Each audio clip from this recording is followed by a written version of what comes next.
Welcome to Conversations from St. Norbert College, a program that encourages discussion in our community on today's local and global issues. Now your host for Conversations from St. Norbert College, author, professor, and nationally known sports economist, Dr. Kevin Quinn. Welcome to Conversations from St. Norbert College. Our special guest is Aaron Taylor, a former Packers player and current CBS college football analyst. We'll discuss Aaron's football career with the Packers and what keeps his interest off the field these days. Aaron, welcome to the program and welcome back to Green Bay. Thank you. It's always good to come back home. Yeah, so this was your home for a number of years, right? It was. I lived actually here in De Pere when I played for the Packers on Good Hope Road, North Good Hope Road. Oh, sure. So I'm familiar with the area, St. Norbert's and certainly De Pere, but just the people and the weather. It's a beautiful early summer day going on right now, so it feels really good to be back, but more than anything, it's good to be back with these people. Well, you grew up in Southern California, or Northern California, right? Is Yep. that right? And you didn't have quite the snowstorms there that you get here occasionally, right? No, I didn't. But I was already used to the weather from, spending 4 years on the campus of Notre Dame prior to that. So I was a little bit indoctrinated by the time that I got here in Wisconsin for the weather, but you can't tell with a day like today. It's been beautiful. Yeah. Now, you played in the NFC Championship game against the Carolina Panthers here, is that right? I was in the stands. If you were half as cold as I was, you were pretty cold. It was unbelievably cold. And one of my favorite moments from that game, I mean, anytime it's cold for an offensive lineman, that is good times because it slows everything down. The defensive linemen that are super quick and running around, they get slow. And I remember Greg Lloyd, the linebacker, and he was like an 8-time world champion black belt guy. And after a play, I jacked him up a little bit, and he came at me, and I kind of did the flying crane on him and gave him the crazy look like that. So everybody in the huddle starts cracking up, and we laughing. But every time I think of that NFC Championship game, I think cold, and I think Karate Kid. Yeah. So let's talk a little bit about your football career, and then maybe the fun stuff, which is the analyst stuff. But you were a star at Notre Dame. Mm-hmm. And why did you choose Notre Dame? You must have had your choice of any place in the country, really. I did, and humbly, like a lot of kids that had successful high school careers, I could have went anywhere that I went, but at the time, graduating was important to me. So Notre Dame graduated 97% of its athletes back then, and I wasn't the best student, but I knew I wasn't 3%. So there's probably a pretty good job or a chance that if I went there that I would have a college degree. But on my recruiting trip, something viscerally inside my bones told me that was the right place for me. I liked the type of people, I liked the values that it represented. And I think, truth be told, it really reminded me of my high school, which is De La Salle High School, another Catholic school. So a lot of similarities between the two. And there was something that felt very similar to the way it felt here. When you get here, it's just something, it feels comfortable and feels familiar. Maybe one of the main reasons why was you played for the legendary Lou Holtz. Yeah, Lou Holtz. I mean, he did an unbelievable job of being a teacher and teaching us how to be successful men and brothers and sons and fathers, while also teaching us how to play the game of football. I mean, he's a world-renowned speaker. I don't know how much money he gets to go in and talk to corporations about, leadership and teamwork and those sort of things, but we got that every day for free. When I arrived on campus, we were 2 years removed from a national championship. We had just signed the NBC contract, which was unprecedented at the time. Now it's pretty commonplace for teams and universities and conferences to have television contracts in place. But it was just a good time to be there. And there was something about him, and he, gave me the recruiting pitch. Aaron Taylor, by the time you leave Notre Dame, I want you to be one of the best tackles that's ever played here. I see a captain in you. Man, hook, line, and sinker. I was like, okay, coach, let me sign up. So on my recruiting trip. Oh, my. I didn't sign, obviously, my letter of intent, but I gave my commitment. And I think of the 26 guys that were on that recruiting trip, that first one, which was their marquee guys that they targeted, I think 20 of us signed. And we all got along, and I remember riding in the car with a guy by the name of Dean Lytle, who was from North Carolina, and I had never met anybody from North Carolina, but Dean was a cool guy, and we just kind of all gelled right away, and we had a special 4 years there. Yeah, that's great. And actually, you did become a captain your senior year, if I'm not mistaken, right? You had incredible success, football-wise, when you were there. You played in some bowl games, right? Can you remember the bowl games? Oh, yeah. I remember them fondly. It was the orange sugar and the cotton and cotton. And I remember the Orange Bowl, there was a very controversial play with Rocket Ismail that returned a punt return for a touchdown that got called back for a phantom clip. I remember that. Now, we've argued that over the years, but I mean, that's a call that you can't make. But, you know, there's also an argument that it could be. Maybe the first time I've ever admitted that publicly. But then we played Florida my sophomore year, and I was starting by then as a true sophomore. And I remember the two plays we gashed them on in the second half where we took the game over was 60 trap. I mean, the basic football high school play, backside guard pulls, kicks out, gets right up the A-gap through the heart of the defense. And they were doing a lot of stunting and twisting. So we made some adjustments there. And I mean, it was Jerome Bettis. I mean, he has been a Hall of Fame NFL career. We were just sophomores, 18, 19 years old. And then we played in two back-to-back Cotton Bowls against Texas A&M and won both of those. So I was 3-1 in bowls, and I think after that first loss my true freshman year, we won 3 straight. Well, you played, I remember some legendary games with Boston College during that time. In fact, one might have been at Boston College. It was going back and forth, and I think it was one on a field goal at the end. Is that? Yeah, the facts I've tried to repress about that because the week before we played Florida State, and that was a team with Charlie Ward, who won the Heisman Trophy that year, Derek Alexander, Derek Brooks, who was NFL Defensive Rookie of the Year and a Hall of Famer in his own right, and William Floyd. I mean, they just were stacked with talent. Warwick Dunn was on that team, man. But we ended up beating them in South Bend, and they were number 1 at the time, and we were number 2. So we jumped them the next week in the polls, and we were celebrating, and we actually got Boston College at home. And I just think we were too excited and we weren't focused enough. And Boston College was a good team, but we should have beat them. And we had our opportunities, but at the end of the day, they made more plays than we did, and they actually won on a walk-off field goal, essentially. And I mean, it was a buy-on kicker. I think the Boston Whalers' son was, the guy that kicked it. And what a heartbreaking loss. You're at Notre Dame. I mean, it doesn't get any bigger than big time there. You obviously had a real college student experience being there. But so how was your experience different than maybe the average Notre Dame student? The expectations and just the activity level. And that was always most pronounced after the season. Like after the regular season and before spring ball started, we were normal students. We would lift in the morning, then we'd go to class, and we'd be done at like 1:30, and you'd look around and be like, what do we do now? You guys get this free time all the time? Like I can go take a nap, eat, play some video games, take another nap, and then go study? It was amazing how much time, and back then that was prior to the 20-hour rule, which, gets taken advantage of probably at this point. But for us, it was, what I liked about the experience was we were forced to assimilate with the regular student body as true freshmen. We had to live in the dorms as a normal person, if you will, and then stay in the dorms. We could choose our roommates our sophomore, junior, and senior year.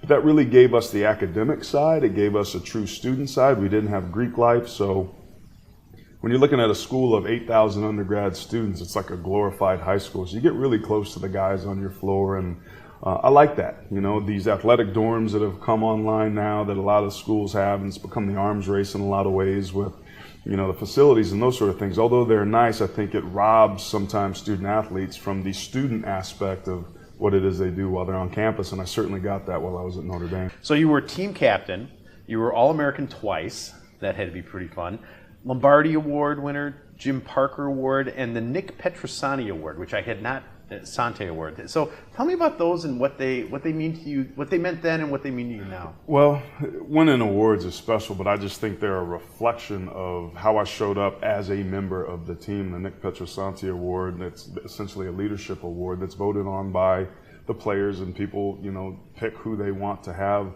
this thing. And I'm humbled by all the stuff that I accomplished, realizing that everybody worked hard. I was a hard worker, but everybody worked hard, but I just kept getting better and better and better. And my whole thing was just to do the best I could. And I've always been inherently a team-oriented person. I gravitate towards that, and I don't know if that's because I've always been kind of a chubby fat guy and I had no other choice but to play offensive line or what the deal was. But you weren't returning kicks? No returning kicks. And, people ask me all the time, you ever score a touchdown? I'm like, man, I don't want that pressure. Let me just block. Let me move people out of the way from point A to point B and let the other guys get the glory. But I appreciate those things now more than ever when I look back. And winning the Lombardi Award, which is basically the Heisman for fat guys, right? I've never heard it said that way. But it's a very apt description of it. But those are great things. But when I think back of my college career, I don't think about the awards dinner. And Mel Kiper was the MC that night that I won the Lombardi. Forrest Gregg presented me the award. Right, so I'm winning the Lombardi Trophy. I later get drafted to Green Bay and then play in Lambeau Field. I mean, it was kind of a weird, crazy time. But the reality is, when I think back on my time, I think of my teammates, and I think of the bus rides home, and I think of all the ways we tried to figure out we're going to cut Coach Holtz's brake lines, or put gas in his or sugar in his gas tank, and like all the crazy stuff that you think about as 17, 18, 19-year-olds. But at the end of the day, football's a people game, and that's what I miss the most. And the awards are nice, but they're not nearly as meaningful to me as the memories and experiences I shared with my guys. Well, you were on top of the world. This is 94, right? Mm-hmm. I mean, on top of the world, you get drafted in the first round. And I was telling you earlier that I went and looked back at some of the names that were in that draft, and I mean, holy cow, Yeah. that was a talent-laden draft. And then, I don't know if it was the first time you had to experience something like this, but something happened in June right after you were drafted. Yeah, I ruptured my right patella tendon, and it was June 6, 1994, I think probably 10:34 a.m., not that I remember it. That was devastating to me. I'd never missed a down in college. There was a lot of expectations. They brought me in as a first-round offensive pick to be able to protect some guy by the name of Brett Favre, and they traded up from Miami for picks to get me. So there was a lot of expectations, and I had a lot on myself. And then to get hurt in shorts and miss the entire year, and I mean, I was still in denial a little bit after it happened, because I go down and my kneecap rips, and it's not attached to anything, so my quad lollipops up, and like it's this weird looking thing, and I'm like, ah! So Pat McKenzie, who's still the orthopedic surgeon, doctor, comes over. I said, "Shoot me straight, Pat. Is it bad?" He almost starts laughing. Goes, "Yeah, it's bad. Are you kidding me?" And he was a huge Notre Dame fan. I remember meeting him at the combine, and signed some autographs for his kids because they were big Notre Dame fans. And that was one of the darkest times in my life, because there I was at the threshold of my dreams, and out the rugs snatched from underneath me, and my world stopped, and they moved the drill 10 yards, and then the next day Guy McIntyre got flown in to replace me, and Guy was a guy that I watched as a kid, being a 49er fan growing up. So here I am on the threshold of realizing my dream, and I'm replaced by a guy that I watched as a kid. It was amongst the most surreal and darkest times I've ever been through. But I mean, you did go through, which is a tough rehab. You were out the whole year, right? Yeah, I was out the whole year on IR, come back, play the whole next season, first round of the playoffs against Atlanta, going against Jumpy Geathers right before halftime, pow, same injury, other knee. And at that point, it really was like, man, maybe I'm supposed to go do something else. I couldn't believe what had gone on for me, that my body that had been my tool and my weapon all those years was failing me already at the age of 22. And put a real damper on my career. But I always look back at that time and appreciate what happened. And I couldn't see it then, but I appreciate now that it shortened my career, which speeded up the ability for me to get out to the world and do some other things. But I mean, despite that, you started almost every game except for that first year for your whole career. Even you played a couple years in San Diego. Which had to be a dream compared to Green Bay, at least from the weather point of view. Yeah, from some aspects, yeah. But of course, you were part of what was one of the great Green Bay teams. And it's hard for people to imagine now, but before people like you got there, before people like Brett Favre, before the former Reggie White got there, Sean Jones. Yeah. I mean, it was a little bit, it was, 2-3 decades of some trouble. And you got to be part of this resurgence of the Packers. So what was that like? It was surreal. Like, I think the fundamental aspect of teamwork is trust. If you don't have trust, you don't have anything, because I think trust says that in the inevitable moments of adversity, I know that you're going to be there for me. So we had a locker room that was built upon trust, and we were committed and we were accountable. We had a competitive culture, yet we walked the fine line between being confident and being humble. There weren't a lot of egos. We played with ego, but I think what separated us was the leadership we had on the defensive side with Reggie, the talent that we had on the offensive side, and the leadership with Brett Favre. And everybody else in between. Frankie Winters is our center, was the smartest football player I've ever been around. He used to tell what, Brett should check in and get out of. I mean, he was a brilliant player. But for us to be successful, you got to be talented, you got to be good, and you got to be a little bit lucky. But I think the fundamental element of that time, of that team, was that we cared about each other. And because we had that trust and all those other things I mentioned, it allowed us in those times of adversity to know who we were and go to realize that. And it still to this day is among the best things I've ever done. I didn't grow up as a Packer fan, but it was just a joy watching that team play. And so I've been told that media day at the Super Bowl is just a zoo. Yeah. So here you are, right? It's your second full season that you've been able to play with the team, and you're in New Orleans, right? We're in New Orleans, and it's the tail end of this 2 weeks of just chaos. You kind of practice your first week at home to get your work done, and then you're very much warned that when you go down to the Super Bowl, all bets are off. It's about who can stay the most focused, because nothing's going to change in that second week of practice.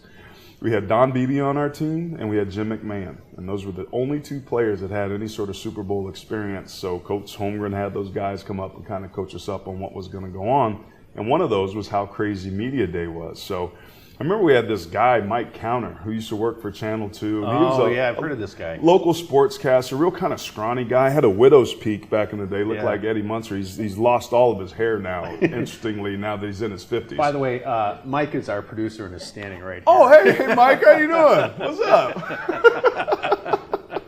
Yeah, I've heard about this guy. He was trouble. Yeah, he was trouble.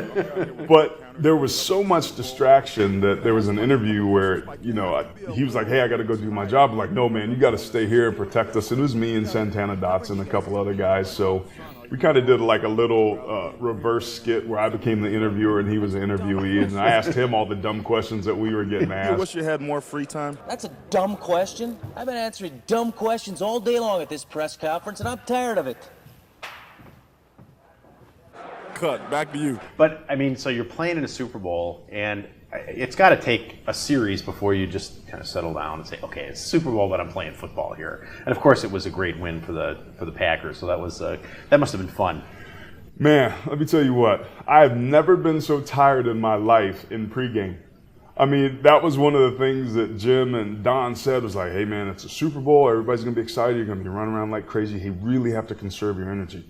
So you get ZZ Tops playing, and you got fireworks and smoke going on. It was the most abnormal, out-of-the-ordinary experience we'd ever had. And true to form, man, the first couple downs and in pregame, everybody's running around. And I remember on that first drive, we had the ball. We had like 7, 8, 10 plays, whatever it was, and there was a TV timeout. And I look over, I look at Frank Winters, I'm like, are you tired? He's like, yeah. I'm like, me too, I can't breathe. So we got to settle down here. The speed of that game is unlike any other that I ever played in. There's being around the game as long as I have, there's different speeds that the game can be played at. And you don't know that until you carry on and proceed to play on the different levels. So the high school level, and then the college level at practice, and then a regular game, then a bowl game. Then you get here in preseason, then there's regular season, then there's the playoffs, the Super Bowl. I remember there were some third down situations where New England blitzed us and Denver blitzed us in Super Bowl 32, where it happened so fast, I couldn't tell you what happened, but I just kind of came off and exchanged our blocks, and everybody ended up getting blocked. We'd come to the sidelines and look at the pictures and be like, oh my gosh, I didn't even see that guy. And it was about reacting, and that's what I think championship teams do. You drill and you drill and you drill and you drill and you prepare. So when you get out there, you don't think, you just react. But it was a surreal experience, and of course we go on to win Super Bowl 31, and at the very end of the game, the confetti starts coming down. And I remember we were on the field, right? So we got to kneel out and run out the clock on a 4-minute offense. As an offensive player, that's what you want. And I remember the confetti coming down, and I didn't know what to do. It was like, is this it? Like, there's no next week? There's no, hey, good job, or one step closer? Like, we did it? There's nothing else? Like, we got all excited, and there's a NFL Films video of me kind of twirling around and with my arms in the air just looking up at the confetti, because it really was that visceral reaction of elation where we had finally arrived on the mountaintop. And I got tingles talking about it right now. And I mean, this is the ring we won, man. That's an impressive ring. This is it. And that is impressive. As good as we were, as hard as I worked and all those things, the reality was I was at the right place at the right time with the right guys. That if I had gotten drafted one spot higher or one spot lower, I wouldn't have this ring. But more than this ring is a symbol of the experience, and not about what we accomplished, but who we became in that process. And that, to me, is what's most valuable about my time here. You know, anybody who's under the age of 25 or 30 can't even imagine a time when the Packers weren't good. And you probably remember the bus trip, right? It was supposed to be a 2-hour bus trip that took about 6 hours. It was so cold. Oh my God! And there were people on the street. It looked like the liberation of Kuwait City here in town. We were taking all our clothes out of our roller bags and putting 2 suit coats on and all the pants and the socks we had. It was an absolute disaster from a logistical standpoint. But I think the only thing that allowed us to get through with it is that we were so happy that we won. And the fans, true to form, man, they showed up. They were prepared, a little bit better dressed than we were, but I remember kind of the speech that Reggie White gave. Thank you, Green Bay. And then we all ran inside and jumped in the hot tub. Just judging as a spectator, the fans may have had a little more antifreeze in them than you guys did. Maybe. Well, we might have some antifreeze in us too now. Well, I think one of the things, apart from your great career, I think one of the things that you should be proudest about is what you've managed to do since. You know, so you're now an analyst with CBS Sports. You do college football. I mean, you're probably more recognized doing that than you ever were as an offensive lineman in some ways, right? I mean, young people know you only as the TV guy. Yeah. That's got to be kind of cool. It's interesting, it's cool, it's surreal, and it's all the above. And I think what's so hard when we transition as athletes is, we lose a significant income, right? But we also lose our identity, we lose our sense of significance, and more importantly, our purpose. And we're lucky because we have all of that wrapped up into one thing, and it's a job and an occupation. So a lot of us, I think, make the mistake of going out to find another job thinking it's going to replace those things. I, somewhere along the process, struggled mightily, like most people do when they retired, but I found a way to kind of get back up on my feet and get my personal life together, and that involved employment. And I went back to grad school and got my multi-subject teaching credential. I was going to teach elementary school, and then TV called, and I decided to do that. But I went to Sri Lanka after the tsunami and did some service work there. I taught English down in South America for 6 months. I backpacked through Europe and did some service work there. That purpose piece and that significance piece. How do I make a difference? How do I know that I matter? How do I improve the outcomes and the experience of not only myself but of the world around me? Football provided very quick and distinct answers to that, and I think it took me a long time to figure out what that was, maybe 10 years or so after I retired. So it's funny when you were saying how successful I was, the TV part is a small part of it, but my role as a father, my role as a dedicated and committed husband, in a marriage that gets better by the years, not worse. Thank God my wife is patient and a poor judge of character. I say the same about my wife. But the TV part's fun, man. It gives me an income, right? It gives me a ton of flexibility, but it's a means to an end. It's not my entire life. It's what allows me to be a stay-at-home dad, 5.5, 6 months out of the year when I'm not traveling on the road. So I'm part of games and picnics and school plays and pancake breakfasts and all that sort of stuff. But the football, man, again, it's a people game. Like, I don't miss Saturdays and Sundays. I miss the stuff around it and the bus rides and all those memories. So when I'm out on the road calling games, I get an opportunity to do that. When I go down to the Senior Bowl in Mobile, Alabama, that Phil Savage has done a remarkable job with, it's like a high school, college, and NFL reunion. I see guys I haven't seen for 20 years, and there's an instant bond and pickup from where we left off. So I was talking to my wife the other day, and she said, man, football really is the gift that keeps on giving. And she summed it up perfectly. I truly do feel that way, and I feel super blessed that, people want to listen to me on TV and that I've got a job and can talk about a game that's meant so much to me. Well, I couldn't help but think when you were talking about what you were doing right after football, that your experience at Notre Dame, I'd like to think we do this here at St. Norbert, that we center people. They don't even know it. They're 22 years old. They don't even know that this is what they're getting, but they recognize there's more to life than just me. That's right. And I'd like to think we're doing that. So I want to ask, to me, your analyst job has got to be the coolest job in the world, right? So How do you prepare? I mean, what does your week look like? It's a lot more involved than I think people think. I probably spend 40, 50 hours of watching film, calling coaches, doing research, something that directly relates to the game. There's a lot of travel involved. There's a lot more prep behind the scenes than I think the average casual fan recognizes, because they just hear us up there giving our opinions, but those opinions are based upon a ton amount of research and relationships and things that we do behind the scenes. But it's fun. Like, when you enjoy what you're doing, it's not work. Well, that ain't work for us. We just up there talking ball and having some fun. In college football, there's 126 now, maybe 124 teams with, Idaho stepping down. I think Eastern Illinois maybe stepped down recently.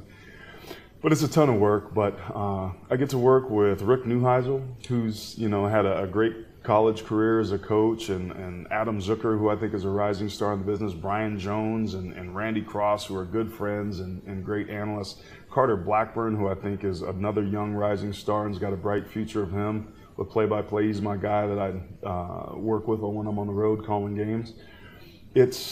The road games it's a concert of 70 people.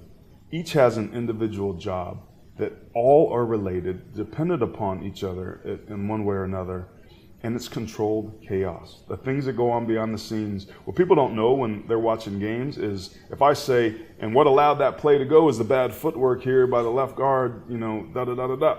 As soon as Carter picks up and he's talking, I'm talking to the producer in the truck, telling him the replay angle I want to see. Hey, mark that play. Let's build a package coming out of the next commercial. It is constant communication going back and forth, and the learning curve was very steep at first, and it's starting to flatten out a little bit for me, but sometimes it moves pretty fast up there. And I'm amazed at how much work must go in. I'm guessing that folks fly in on Wednesday or Thursday. You have a pile of interviews you have to do. Mm-hmm. You have to learn the culture, the history, and all that sort of thing of a different team pretty much every week, I'm guessing. And, you have to remember the stats, you have to watch the film. I think it's an incredible amount of work to have to do. It's crazy. When I'm in the studio, we have to know a little bit about everybody. When you're on the road, you got to know everything about those two teams. And realizing that there are people that only watch those two teams or their particular team that's in that game all season long. So you have to know the history of what happened in the 30s and the 40s and the 50s. You have to be able to tie in the topical relevant stuff and the coaching changes and the administrative stuff that goes on behind the scene. Hopefully you have a good game and you follow the game and let the game tell the story. But sometimes you got to carry it and figure out when to... 59-3 and it's the second quarter. Okay, we're earning our money today, Carter. So where'd you eat last night, Max? Exactly. When you're ready to retire, what does retirement look like? Well, it's interesting. I'd like to think that I retired once and I didn't handle it well. And I made the mistake of thinking I was going to be retired.